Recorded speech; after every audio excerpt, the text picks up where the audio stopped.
والعاقبة للمتقين على أمور الدنيا والدين أشهد أن لا إله إلا الله وأشهد أن سيدنا محمدا عبده ورسوله اللهم صل وسلم على حبيب الكريم سيدنا مصطفى صلى الله عليه وسلم وعلى آله وأصحابه ومن تبعهم بإحسان إلى يوم الدين سبحانك لا علم لنا إلا ما علمتنا إنك أنت العليم الحكيم رب اشرح لي صدري ويسر لي أمري واحلل عقدة من لساني يفقهوا قولي بسم الله ما شاء الله لا يسوق الخير إلا الله ما شاء الله لا يصرف السوء إلا الله ما شاء الله ما كان من نعمة فمن الله ما شاء الله ولا حول ولا قوة إلا بالله العلي العظيم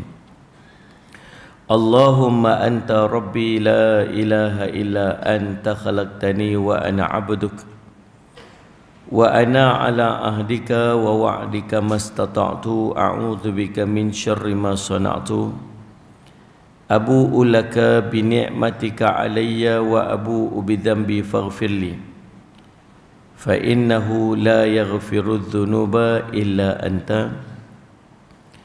بسم الله الذي لا يضر مع اسمه شيء في الأرض ولا في السماء وهو السميع العليم بسم الله الذي لا يضر مع اسمه شيء في الأرض ولا في السماء وهو السميع العليم بسم الله الذي لا يضر مع اسمه شيء في الأرض ولا في السماء وهو السميع العليم نعوذ بكلمات الله التامات من شر ما خلق نعوذ بكلمات الله التامات من شر ما خلق نعوذ بكلمات الله التامات من شر ما خلق اللهم إنا نعوذ بك من البرص والجنون والجذام ومن سيء الأسقام اللهم إنا نعوذ بك من البرص والجنون والجذام ومن سيء الأسقام اللهم إنا نعوذ بك من البرص والجنون والجذام ومن سيء الأسقام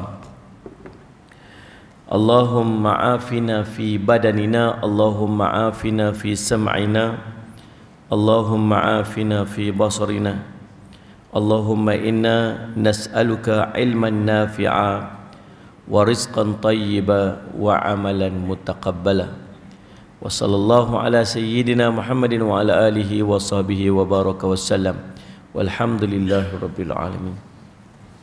Tuan-tuan ikut saya, kita buat zikir ni sikit. Ada satu zikir tuan-tuan kena ulang 7 kali. Ni amalan ni saya ambil pada guru saya. Dan tuan-tuan jadikan amalan pada setiap lepas subuh dan lepas maghrib ataupun lepas asar, lepas subuh dan lepas asar. Mudah-mudahan Allah jauhkan kita ni daripada musibah-musibah dan perkara-perkara yang tidak kita ingini pada hari tersebut. Tu dah ikut saya, kita baca sama-sama. Bismillahirrahmanirrahim.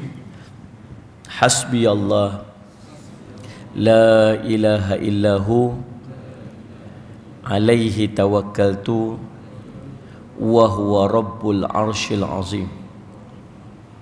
Hasbi Allah la ilaha illahu alaihi tawakkaltu wa huwa rabbul arshil azim. Hasbi Allah la ilaha illahu alaihi tawakkaltu wa huwa rabbul arshil azim. Hasbi Allah la ilaha illahu alaihi tawakkaltu wa huwa rabbul arshil azim. Hasbi Allah la ilaha illahu alaihi tawakkaltu wa huwa rabbul arshil azim. Hasbi Allah la ilaha illahu alaihi tawakkaltu wa huwa rabbul arshil azim.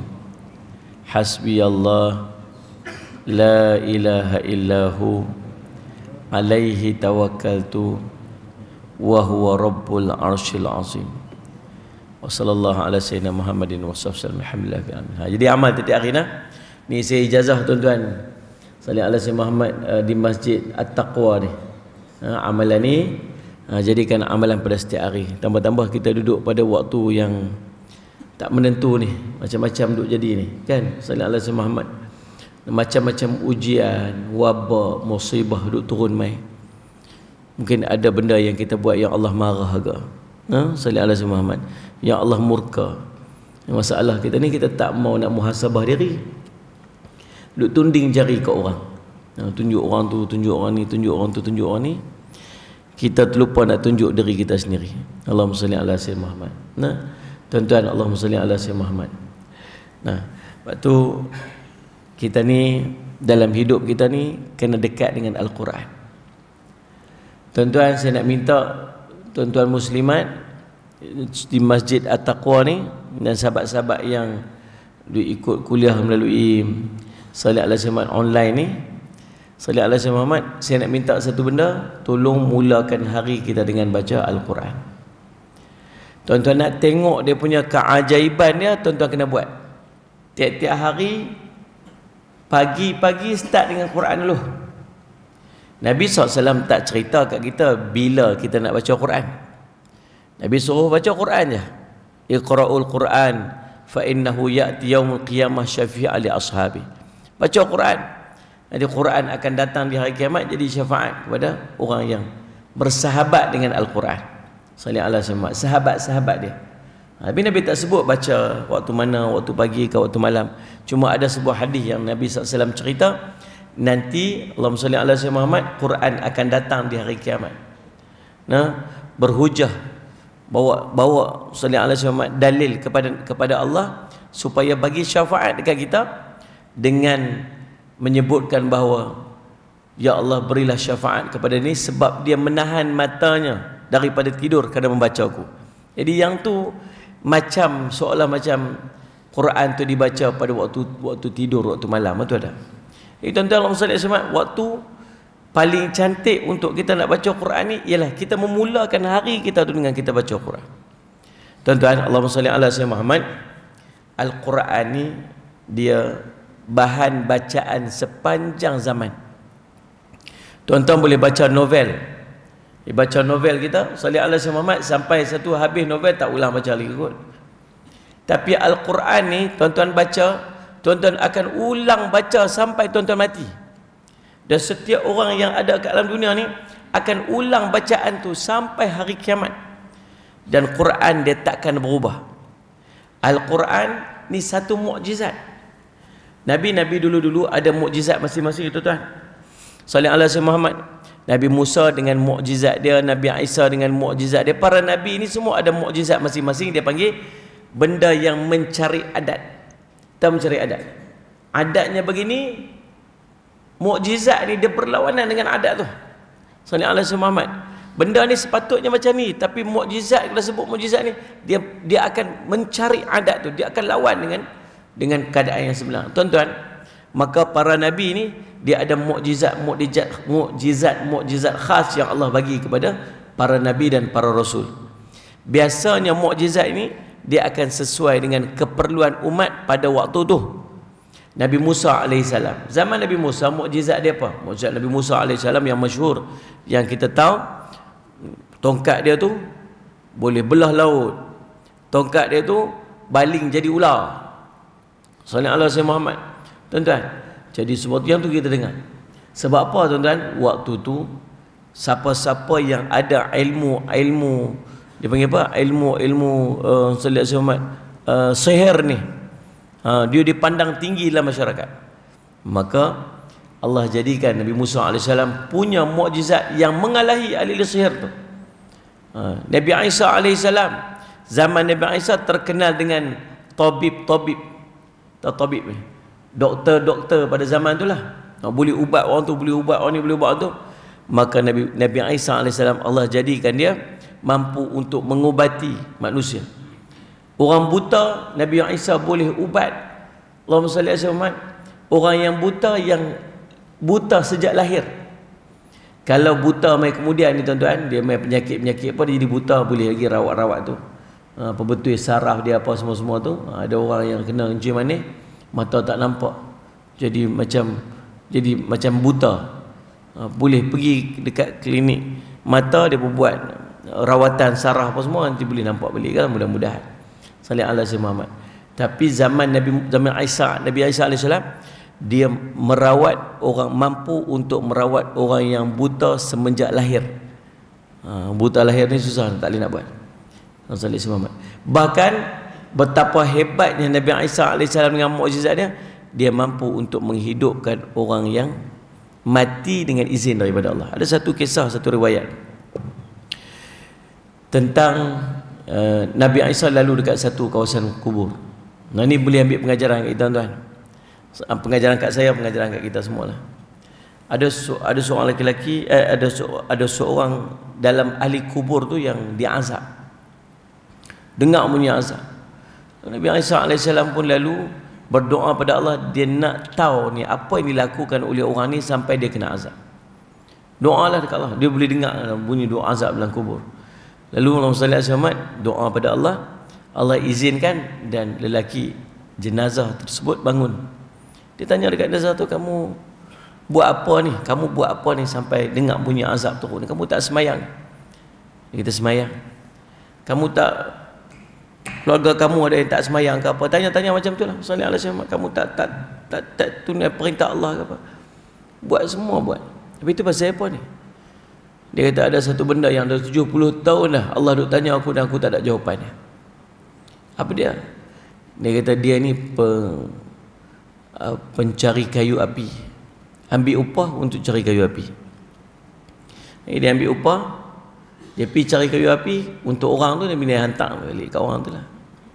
Ceritanya satu hari dah ada siap ambil kayu api tu, dia balik separuh jalan, lapar, berhenti, singgah makan.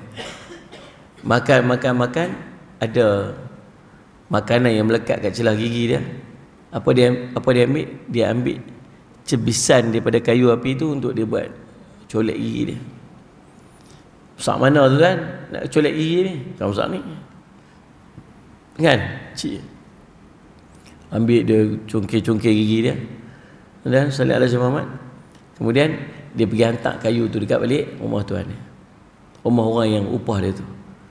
Tuan, Allah soal dekat dia sampai hari ni dah 70 tahun. Dia kata ambil hak orang tanpa izin. Dia tak minta orang. Pasal apa tak minta izin? Nak jawab apa? Tuan-tuan, Allah SWT jangan main-main. Nah, kita duduk kerja kat jabat, kat office, pen Salli ala Sayyidina Muhammad. Nah, anak-anak kita pergi sekolah semua pakai pen pejabat kita. Balik-balik rumah tengok pen anak. Kawan ni pen nama orang ni pensel nama orang ni. Ni siapa punya ni? Tanya anak dia. Kata kawan punya. Minta tak ni? Tak minta. Duk curi barang orang, marah kat anak dia. Nak belajar apa ni berkat. Macam mana duk curi barang orang, mana boleh? Marah kat anak. Abang tak ada pen ke? Tak ada ayah, tak cukup pen. Tak apa, esok ayah pergi ke office tu, berlambat pen tak ada kat office. Anak dia kata sopa je ayah. Tuan-tuan salli ala Muhammad. Sebab kita duduk dekat pejabat tu, kita rasa macam barang pejabat tu barang kita. Dan walhal ambil tanpa izin. Ambil barang orang tanpa izin, hak-hak orang tanpa izin.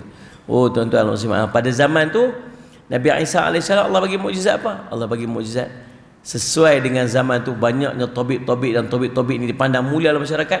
Nabi Isa diangkat oleh Allah. Allah SWT kemampuan dia mengalahkan daripada tobik-tobik yang ada. Main Nabi Muhammad SAW, mukjizat Nabi kita Muhammad SAW merangkumi semua mukjizat para Nabi yang ada. Nak cerita Nabi Sulaiman bercakap dengan binatang, Nabi kita Muhammad SAW boleh bercakap dengan binatang. Sallallahu alaihi wasallam Muhammad. Nak cerita tentang menyembuhkan penyakit, Nabi Muhammad SAW, Nabi kita Muhammad SAW, tuan-tuan, ada seorang sahabat tu, dia pergi perang, tangan dia terpotong.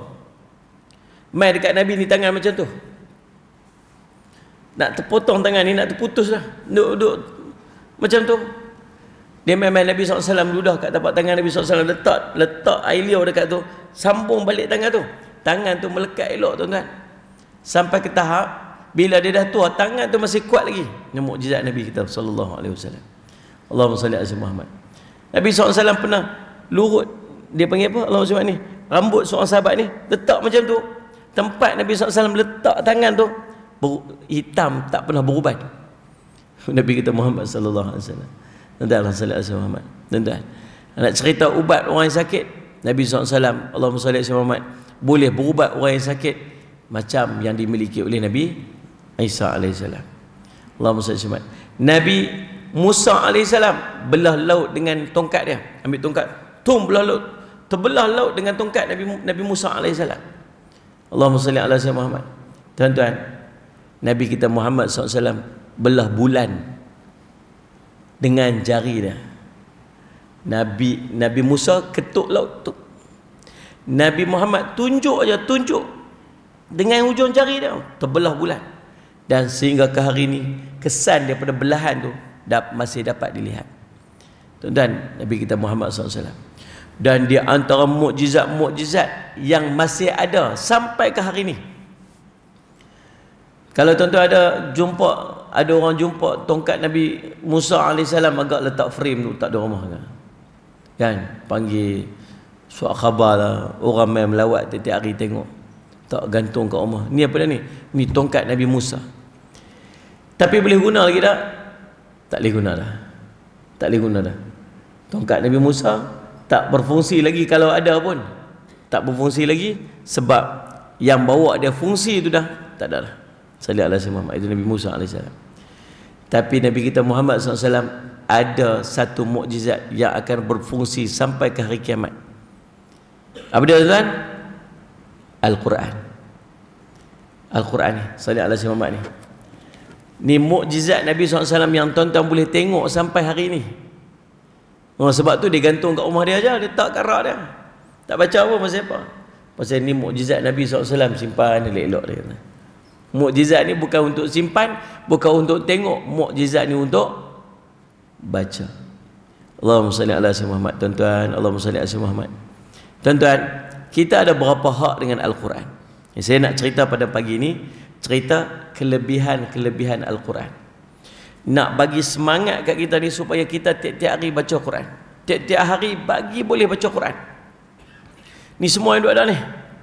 Tak ada terkecuali seorang pun. Saya nak minta tolonglah tiap-tiap hari, tolong buka Quran. Tuan-tuan, sebab kita ada hak dengan Al-Quran. Yang pertama tuan-tuan, Allahumma salli ala Muhammad, hak kita dengan Al-Quran, Allahumma salli ala Muhammad, ialah untuk belajar Al-Quran. Allahumma salli ala Muhammad. Bukan alasan tua tak baca Quran, tak belajar Quran. Saya duduk antara benda awal-awal yang saya buat dulu sebelum saya duduk pergi kuliah rata-rata ni, saya mengajar Quran. Saya belajar Quran, Allahumma salli ala Muhammad, dengan dua guru yang saya ambil Quran sanad dengan mereka. Saya lihat seorang, Allahumma salli ala Ustaz Zulkifli Ahmad Al-Hafiz, saya ambil sanad Quran dia. Yang kedua Syekh Abdullah Mufali di Yaman, saya ambil sebab belajar Quran dengan mereka. Balik-balik tu bukan pandai mengajar, bukan pandai, tapi nak bagi ilmu tu bersambung. Balik-balik tu panggillah ni orang kampung pekat-pekat main mengaji Quran. Orang kampung pun main lah mengaji, bukan ramai mana. Tapi saya bawa passion guru ni mengajar. Passion guru ni mengajar macam mana? Dia suruh orang tu baca, kemudian dia tegur. Pasal apa kena orang tu baca? Sebab baru dia tahu kat mana salah, kat mana makhraj tak tepat, kat mana apa. Itu cara dia. Jadi Ustaz Ahmad tuan-tuan, mula-mula kita buka kelas, kita nak buka kelas Al-Quran, mula minggu depan kita akan buka kelas Al-Quran. Jadi ramai nak mengaji Quran. Dia pun tak tahu passion kita mengajar Quran, jadi kena baca. Kan? Hari mula-mula mai buka amal lah. Okey. Jadi cara kita nak mengajar, cara kita belajar Quran ni ialah, saya nak minta tuan-tuan tolong baca Quran seorang. Saya nak tegur kat mana tak kena, kat mana salah, saya nak betulkan.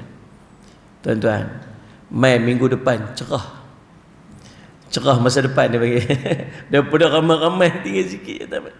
Pasal apa yang tak main kelas Quran? Pasal apa tak ngaji Quran? Malulah ustaz. Kami ni tak reti.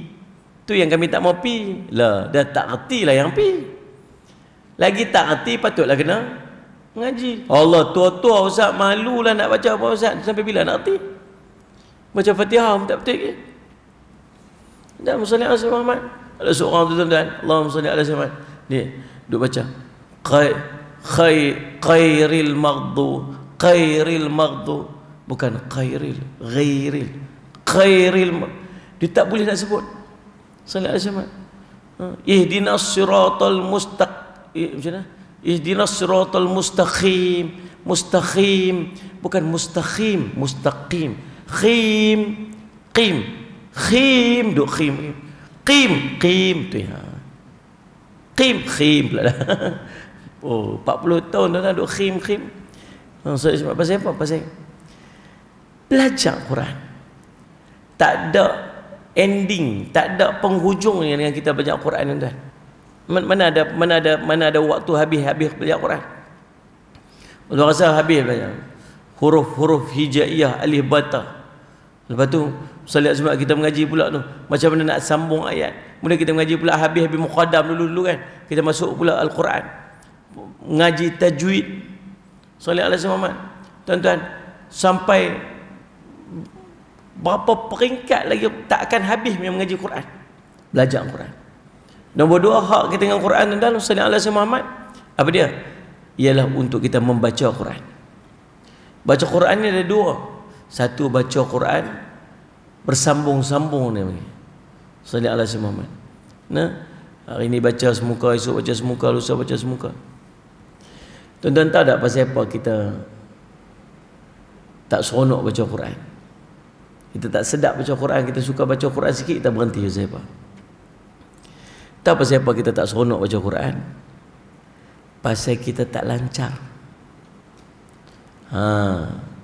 Cuba orang lancar macam ustaz baca, rasa macam duduk dekat Masjidil Haram ni, imam baca ni. Salih ala Sayyidina Muhammad. Sedap kan? Baca lama, baca panjang pun tak apa, sedap, baca lancar aja. Salih ala Sayyidina Muhammad. Kalau kita buat apa dia panggil apa? Salih ala Sayyidina Muhammad. Tadarus Quran. Orang yang lancar baca tu dia kata apa? Kita baca 2 muka straight lah, senang sikit. Kita pula kata apa? Baca separuh dah lah, separuh muka dah lah. Tak satu muka pun tak, separuh muka dah. Pasal apa nak baca separuh muka? Pasal apa orang tadi nak baca sampai 2 muka, 3 muka pun tak apa kat dia? Sebab apa? Sebab dia lancar, kita tak sedap sebab tak lancar. Habis macam mana nak bagi lancar? Rajin baca, lancarlah baca. Rajin baca Quran, lama-lama dia lancarlah. Tuan tengok macam mana kita dengan surah Al-Baqarah. Surah Al-Baqarah lancar tak surah Al-Baqarah? Surah Al-Baqarah lancar tuan-tuan.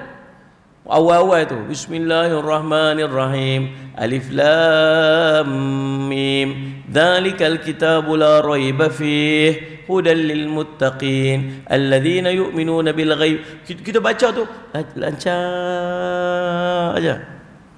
Sampai tuan-tuan lebih 10 muka dia main kukak. Masuk tuan-tuan, lepas pada tu Ali Imran kukak. Lepas tu makin teruk. Pasal apa surah Baqarah lancar? Pasal apa? Tahu apa saya nak beritahu?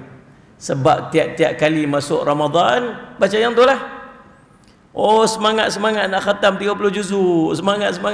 Tuan-tuan, hari pertama juzuk sungguh. Hari kedua tinggal separuh juzuk. Hari ketiga tinggal suku. Hari keempat tinggal juz ya, juz apple, juz orange, juz Quran tak jumpa dah. Tiap-tiap tahun ulang surah Baqarah. Tiap-tiap tahun ulang surah Al-Baqarah. Surah Al-Baqarah lancar. Tuan tengok macam mana kita dengan surah Yasin. Laju je kita baca. Tuan-tuan, bayangkan kalau seluruh Al-Quran macam kita baca surah Yasin. Seronok tuan. Seronok. Sebab tu tuan-tuan, saya nak Osman radhiyallahu an mampu untuk mengkhatamkan 30 juzuk Quran dalam sembahyang witir dia. Sembahyang witir dia 30 juzuk Quran baca. Demikian seorang sahabat Nabi SAW nama Allahumma salli ala Sayyidina Muhammad, Tamim Ad-Dari, Abu Ruqayyah Tamim Ad-Dari radhiyallahu anhu. Salli ala Sayyidina Muhammad, khatam 30 juzuk Quran dalam satu sembahyang witir. Hebat kan? Pasal apa? Lancar, sedap, seronok baca Quran. Tuan-tuan, macam mana cara nak bagi lancar? Tiap-tiap hari baca, lancar.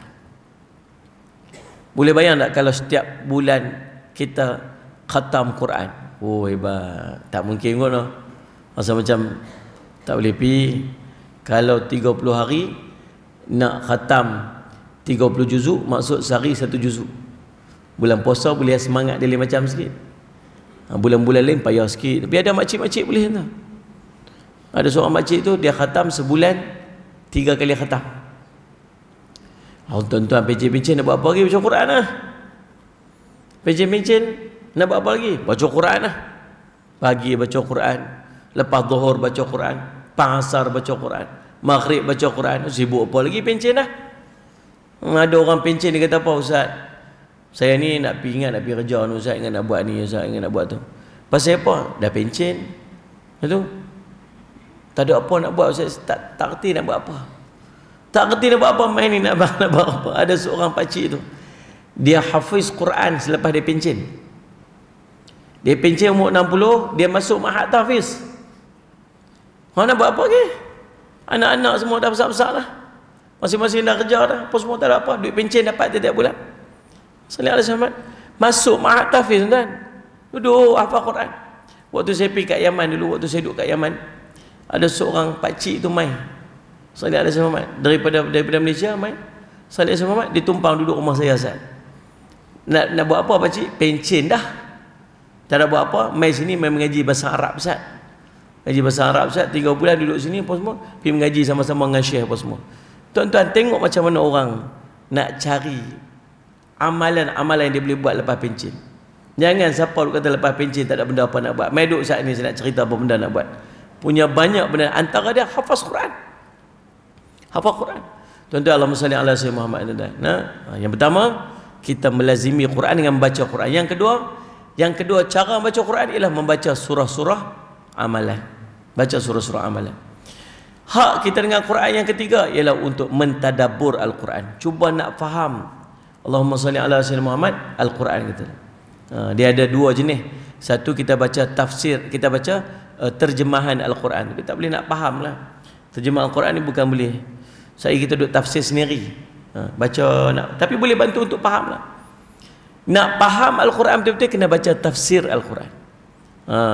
Yang berikutnya hak kita Al-Quran yang keempat ialah untuk kita menghafaz Al-Quran.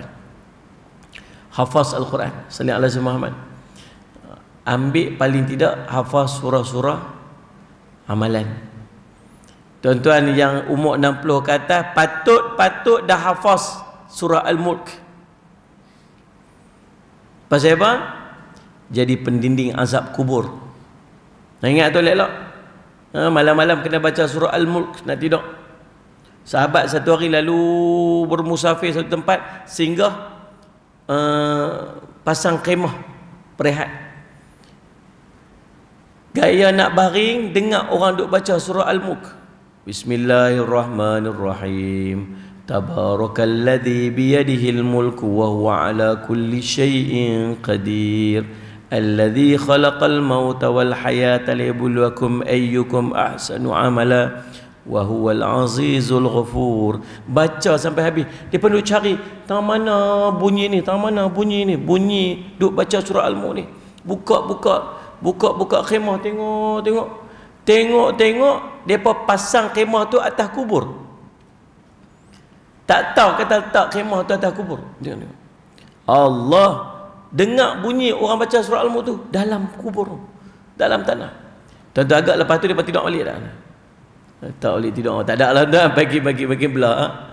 Jumpa Nabi SAW. Rasulullah semalam kami tak khemah, kami tak tahu kami pasang khemah atas kubur. Kami dengar orang baca surah Al-Mulk sampai habis. Rasulullah kata surah itu menjadi pendinding daripada seorang itu kepada azab kubur.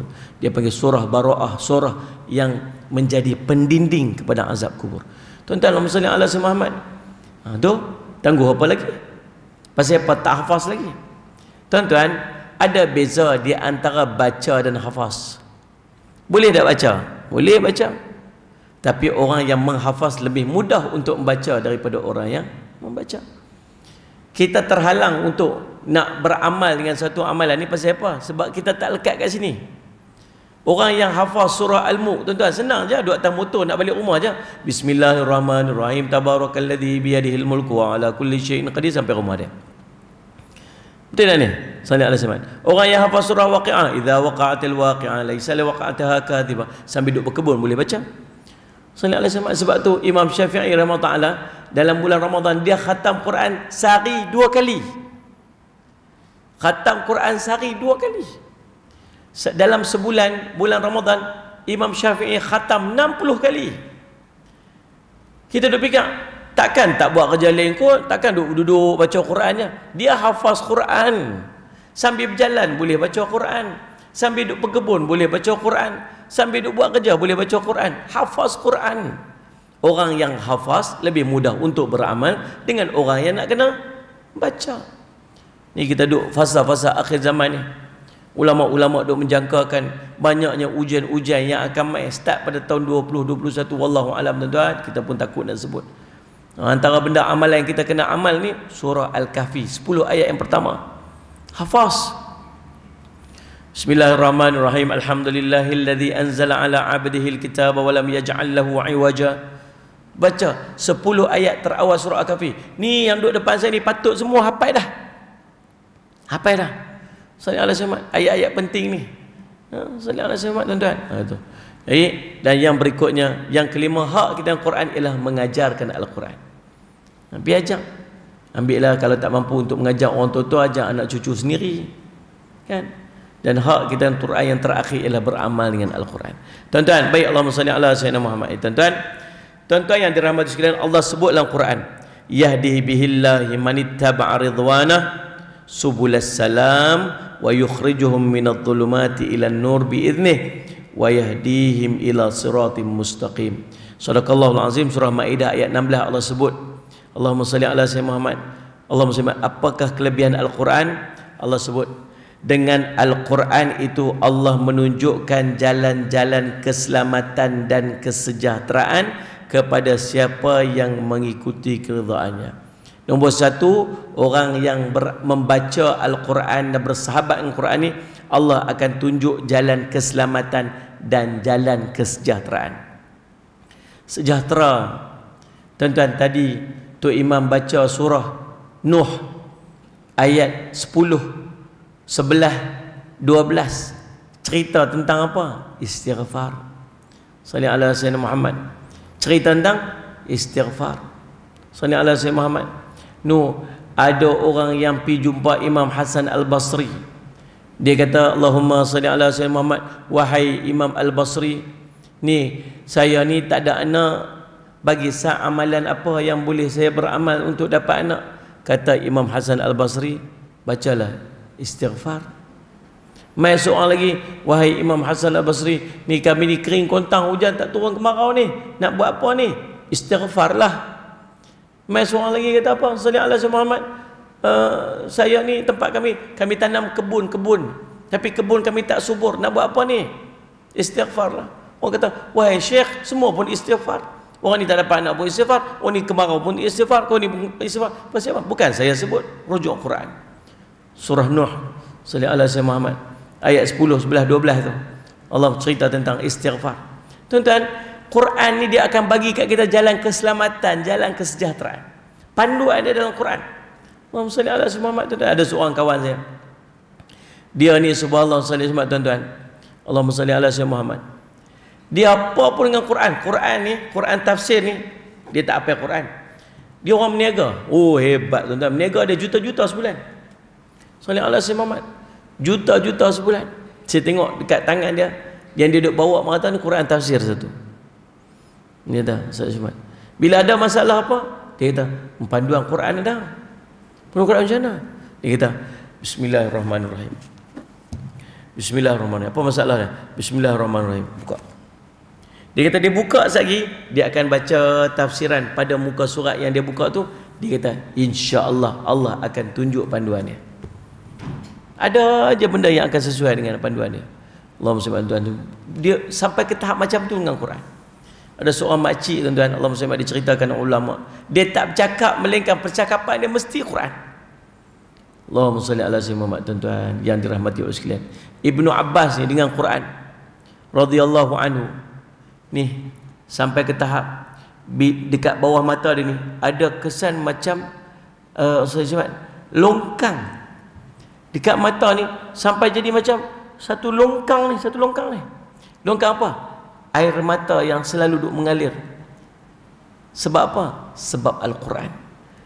Ibnu Abbas radhiyallahu anhu merupakan seorang ulama mufassirin yang sangat hebat dan terulung berkat doa Nabi SAW, Allahumma faqihhu fid din wa 'allimhu ta'wil. Dia dapat doa tu, dia jadi ulama mufassir yang sangat hebat, sampai setiap kali baca Quran dia akan menangis ni, berbekas ni sampai belongkang dekat mata dia. Demikian juga Sayyidina Umar radhiyallahu an, baca Quran nangis, baca Quran menangis. Sayyidina Abu Bakar radhiyallahu an, baca Quran menangis. Subhanallah tuan-tuan, dia punya feel dengan Al-Quran. Sallallahu alaihi wasallam Muhammad. Allahumma salli ala Muhammad. Ada seorang sahabat Nabi sallallahu alaihi wasallam. Allahumma salli ala Muhammad. Dia dilantik oleh Nabi sallallahu alaihi wasallam untuk jadi imam dekat Masjid Quba. Waktu dia jadi imam kat Masjid Quba tu, sepanjang dia jadi imam, dia tak pernah tinggal baca qul huwallahu ahad. Kalau semayang je, satgi mesti ada qul huwallahu ahad. Semayang je mesti ada qul huwallahu ahad. Saya ingat kalau tu imam kita tiap-tiap hari baca qul huwallah, agaknya mesyuarat agung tu kita tukar untuk imam lain. Tu asyik qul huwallah, asyik qul huwallah je. Kan? Sallallahu alaihi Muhammad. Kita pun macam tu lah, sepanjang PKP kuliah qulullah, kuliah bukan pasal sedap kuliah qulullah tu, pasal surah lain tak hafal, dua tu yang hafal pun. Kan? Tapi dia qul huwallah tak pernah tinggal. Sampai orang duk pi komplain. Ada kat kaki komplain dia. Sallallahu alaihi Muhammad duk pi komplain. Imam kita tu qul huwallah aja duk baca. Kalau dia baca surah apa, sekali di hujung dia tutup qul huwallah. Sekali dia baca surah apa, di hujung dia tutup qul huwallah. Sallallahu alaihi wasallam. Tak ada siapa ajak dia, tak ada apa suruh dia. Lalu kata Nabi SAW, Nabi SAW mai satu hari jumpa dengan dia. Orang duk cerita, kamu duk baca qul huwallah aja pasal apa? Dia kata, aku cintakan surah tu. Aku cintakan surah tu. Lalu Nabi SAW kata apa? Dengan kecintaan itulah yang akan bawa kamu ke syurga. Tuan-tuan, nak cerita, dia buat tu bukan siapa suruh, dia bukan tiru siapa-siapa. Sebab dia faham apa yang ada dalam Quran. Sallallahu alaihi wasallam. Yang dia buat tu sebab dia faham, cinta dia sungguh-sungguh dengan apa yang dia faham. Kita pun mungkin nak buat juga lepas kita dengar pada malam ni, pada pagi ni dengar pagi ni, lepas ni nak buat macam tu jugalah, lepas apa qul huwallah, lepas apa qul huwallah. Tak payah nak dengar ni, memang sebelum ni pun qul huwallah tu je. Sebelum ni dia kata, hebatlah ustaz tu, hebatlah hebatlah amalan sahabat tu, dia baca qul huwallah masuk syurga ustaz. Tu Nabi SAW cerita tu. Betul, subhanallah ustaz. Lah ustaz, rupanya selama ni pun saya pun duk buat macam tu ustaz. Zuhur, asar, maghrib, isyak, subuh, semayang hajat, semayang tahajud, semayang apa pun ustaz, kuliah qul huwallah dekat tu. Tuan-tuan sekalian sallallahu alaihi Muhammad. Yang pertama, dalam ayat ni cerita apa? Al-Quran akan menunjukkan jalan keselamatan dan jalan kesejahteraan. Yang kedua, Allahumma salli ala sayyidina Muhammad, wa yakhrujuhum minadh-dhulumati ilan nur. Al-Quran ini akan mengeluarkan seorang itu daripada kegelapan kepada cahaya yang terang. Tahu tak macam mana? Macam kita naik motor, lampu tak ada. Saya cakap utara ni tuan faham tak? Walaupun semalam makan banyak tuan-tuan, kopok lekor pun tak jadi bahasa Terengganu juga saya. Sallallahu alaihi wasallam. Jadi Allahumma salli ala sayyidina Muhammad, Allahumma salli ala sayyidina Muhammad, Allahumma salli ala sayyidina Muhammad. Allahumma salli Muhammad. Naik motor lampu tak ada, gelap.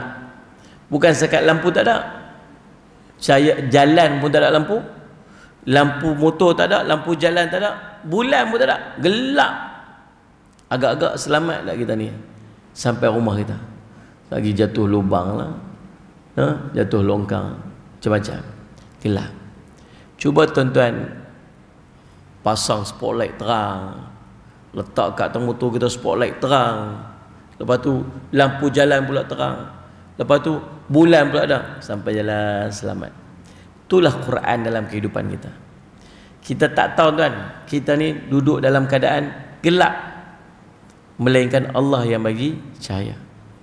Panduan dalam hidup kita, kita nak memilih apa dalam hidup kita tuan-tuan. Allahumma salli ala sayyidina Muhammad. Kita tak tahu, Quran bagi panduan dia, yang mana satu kita nak pilih. Dan Allah sebut lagi dalam ayat ni tuan-tuan, Allahumma salli ala sayyidina Muhammad, Allahumma salli ala sayyidina Muhammad. Allah kata, Allahumma salli ala sayyidina Muhammad, wa yahdihim ila siratim mustaqim. Dan Al-Quran juga, Allahumma salli ala sayyidina Muhammad, menjadi penyebab Allah akan memberikan mereka petunjuk untuk mengikuti jalan yang lurus. Jadi tuan-tuan, dengan ayat ni saja surah Al-Maidah ayat 16 dia dah memadai untuk kita ni kata apa? Kita tak boleh berlepas diri dengan Quran. Nah, Allahumma salli ala. Baik tuan-tuan, yang pertama kelebihan Al-Quran. Yang pertama kelebihan Quran. 3 minit lagi nak habis. 7.30 saya berhenti. Dia subuh kuliah subuh kali lama-lama tuan. Nah, dia lapak nasi dagang. Oh, saya ni jarang makan nasi bagi tuan. Kalau saya pergi ceramah 2 tempat ni, saya jam sikit. Di mana? Kelantan satu, Terengganu tu. Terengganu dia bagi nasi dagang. Kalau dekat Kelantan, nasi belauk lagi dahsyat. Aduh, subhanallah. Kita dah biasa makan roti je bagi-bagi. Yang pertama tuan-tuan, kelebihan daripada Al-Quran, Al-Quran akan menjadi syafaat kepada pembacanya. Syafaat ni apa? Pertolongan. Nabi SAW sebut, Iqra'ul Quran fa innahu ya'ti yaumul qiyamah syafi'an li ashabi. Baca Quran, nanti Al-Quran akan datang di hari kiamat bagi syafaat kepada orang yang bersahabat dengan dia.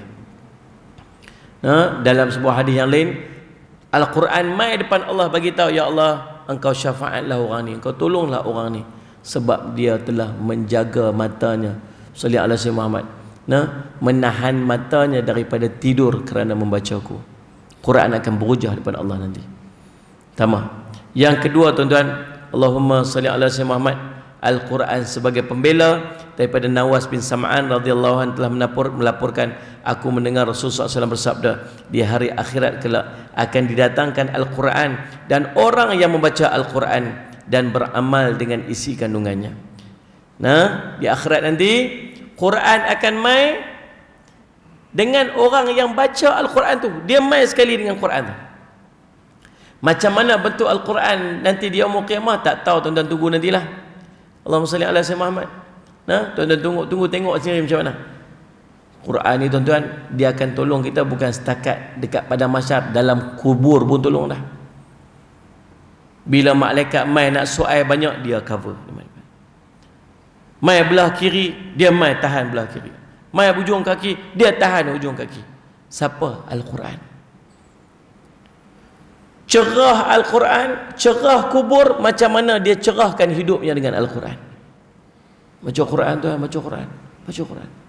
Kita sangat memerlukan Quran, bukan takat dunia, sampai ke akhirat. Waktu tu mai orang yang baca Quran dengan Al-Quran mai sekali, sebelah-sebelah.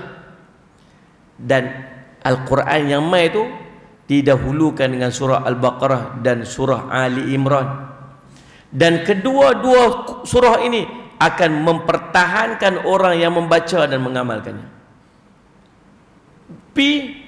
Quran yang akan tahan. Dia ni Allah, dia ni Allah, dia macam ni Allah, dia macam tu ya Allah. Kita duduk diam aja. Kita ada peguam bela dah. Siapa peguam bela kita? Al-Quran. Baca Al-Quran tuan-tuan, baca Quran lah. Tolonglah baca Quran. Salli ala sayyidina. Tak boleh baca banyak-banyak, baca sikit-sikit. Sungguh. Cuba target sehari nak baca banyak mana? 5 ayat cukup. Tolong baca Quran.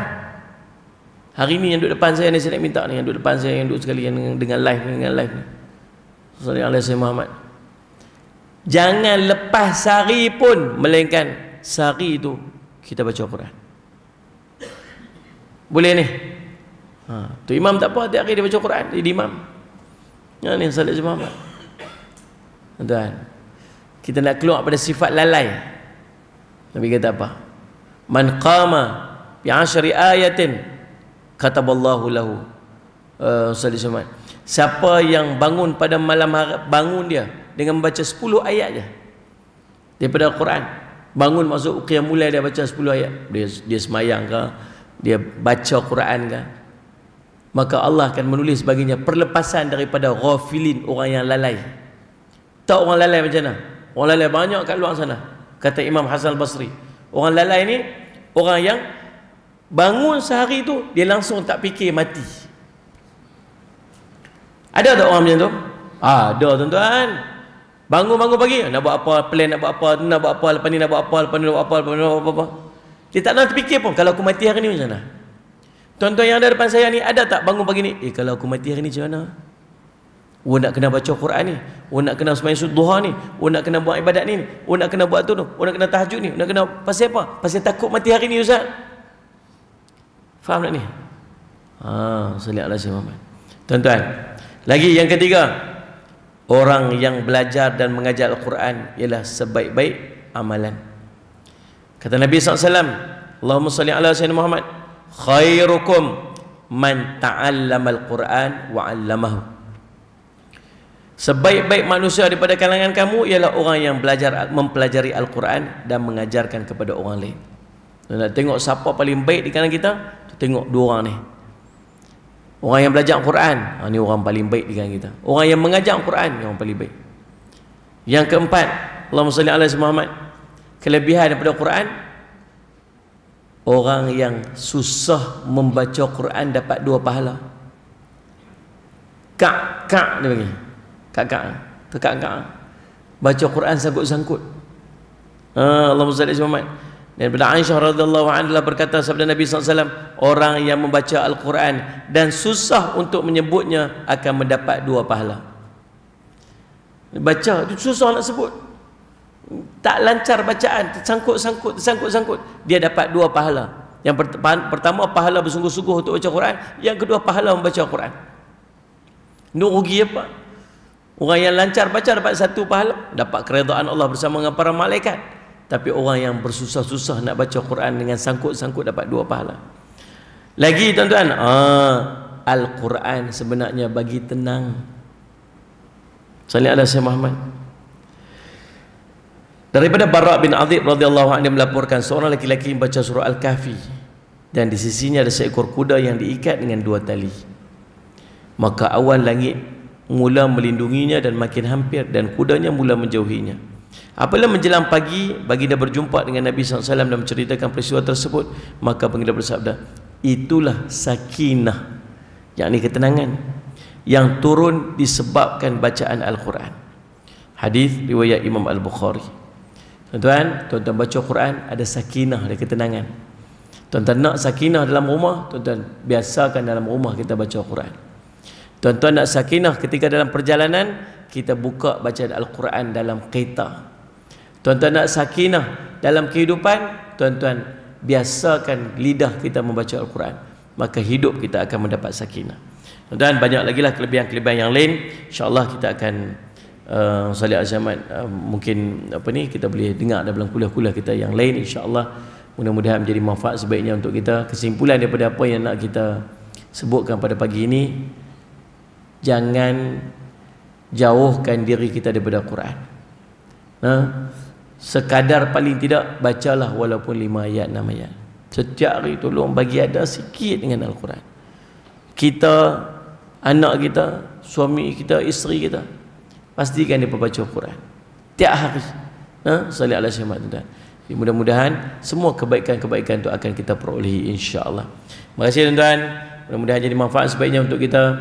Saya ucap terima kasih kepada pihak masjid yang menjemput kita pada pagi ini, insya-Allah.